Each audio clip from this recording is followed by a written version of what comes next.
Hello বন্ধুরা, তো দেখতেই পাচ্ছ আমার মা বাবা বোন শিলিগুড়ি থেকে এসেছিল নাতনিকে দেখতে।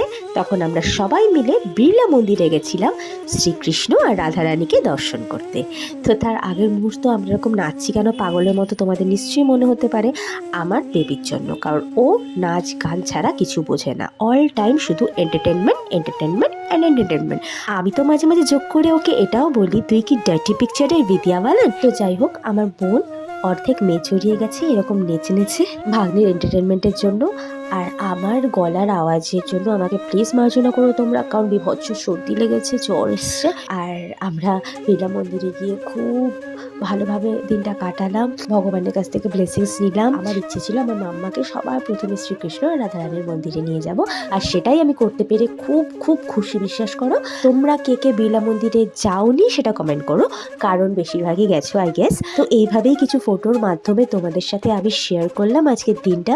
খুব ভালো কাটিয়েছি, বিশ্বাস করো, খুব শান্তি লেগেছে। তো হ্যাঁ, আজকের দিনটা আমরা সবাই মিলে এইভাবেই কাটালাম। ভিডিও তোলা বিড়লা মন্দিরে নিষেধ, তোমরা সবাই জানো আশা করি। যারা জানো না তাদের বলে দিলাম, সেই জন্যই কোনো ভিডিও তোমাদের সাথে শেয়ার করতে পারলাম না, তার জন্য দুঃখিত। আর তোমাদের সাপোর্টের জন্য অনেক অনেক থ্যাঙ্কস। এভাবেই আমার পাশে থেকো, খুব ভালো থেকো তোমরা, সবাইকে খুব ভালো রেখো। টাটা, আবার দেখা হবে নেক্সট ভিডিওতে। বাই।